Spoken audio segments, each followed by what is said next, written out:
Magandang umaga mga kahuan, narito na ating ulat panahon ngayong araw. Mula sa Pag-asa Weather Forecasting Center, narito na ang lagay ng panahon ngayong araw ng Miyerkules, February 28, 2024. Sa ating latest satellite images, makikita natin na patuloy ang pag-iral ng northeast monsoon o amihan, partikular na dito sa may bahagi ng Luzon at Visayas. Ito ang magdadala ng mahihinang pag-ulan, partikular na sa bahagi ng Cagayan Valley Region at gayon din sa lalawigan ng Aurora. Sa nalabing bahagi ng Luzon at Visayas, kasama rin yung kamay nila, nasahan pa rin natin yung mga isolated o pulupulong mahihinang pag-ulan. So generally, sa Luzon at Visayas ay fair weather ang mararanasan pero posible pa rin yung mga isolated light rains. Sa bahagi naman ng Mindanao, may mga kaulapan dito partikular na magdadala ng mga pag-ulan, mahina sa ng tamang pag-ulan, partikular na dito sa may bahagi ng Caraga at Davao Region. Sa nalabing bahagi naman ng Mindanao, mga isolated or mga pulupulong pag-ulan, pagkilat pagkulog ang siyang mararanasan. Sa kasalukuyan, wala pa tayong minomonitor na low pressure area na maaaring maging bagyo na papasok sa loob ng Philippine Air Responsibility.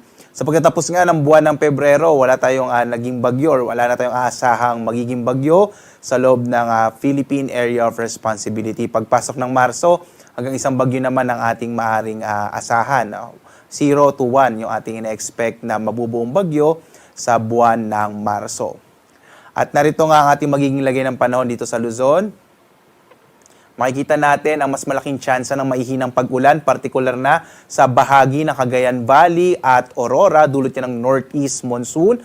Habang sa nalabing bahagi ng Luzon naman, makararanas pa rin ng mga isolated o pulupulong mahihinang pag-ulan, mga ambon ho ito, na dulot pa rin ng northeast monsoon o hanging amihan.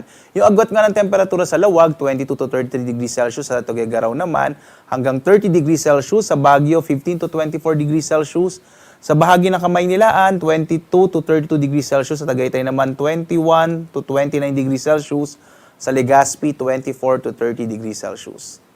Dumako tayo sa Palawan, Visayas at Mindanao. Sa Palawan, patuloy pa rin ang pag-iral ng northeast monsoon na maaaring magdala ng mga isolated light rains at ang temperatura sa Kalayaan Islands, 26 to 31 degrees Celsius.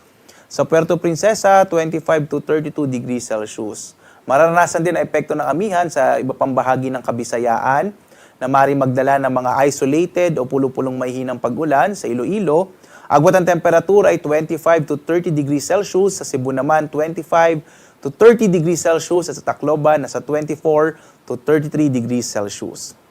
Mas malaki naman yung tsansa ng mga pag-ulan sa bahagi ng Eastern Mindanao, partikular na itong mga rehiyon ng Caraga at Davao Region dahil yan sa mga kaulapan na ating mga minomonitor sa kasalukuyan. Iba yung pag-iingat sa lugar na ito, partikular na sa Caraga at Davao dahil ang mga pag-ulan ay maaaring magdulot ng mga biglang pagbaha o flash flood at mga pagguho ng lupa o landslides. Sa nalabing bahagi naman ng Mindanao, makararanas ng mga isolated o pulupulong mga pag-ulan na may kasamang pagkidlat pagkulog na dulot naman ng mga localized thunderstorms. Agwat ang temperatura natin sa Zamboanga, nasa 24 to 34 degrees Celsius. Sa Davao naman, 24 to 33 degrees Celsius. Sa Cagayan de Oro, nasa 26 to 30 degrees Celsius. At bagamat may amihan tayo, wala pa rin nakataas na gale warning sa anumang bahagi ng ating kapuluan. Bagamat inaasahan natin yung katamtaman hanggang sa kung minsan ay maalo na karagatan, partikular na silang bahagi ng Luzon at silang bahagi ng ating bansa. Iba yung pag-iingat, lalo na kapag mayroon tayong mga thunderstorms na biglang magpapalakas ng alon ng karagatan. Ang araw natin, sisikat, ganap na 6:50 na umaga at lulubog, ganap na 6:04 ng gabi.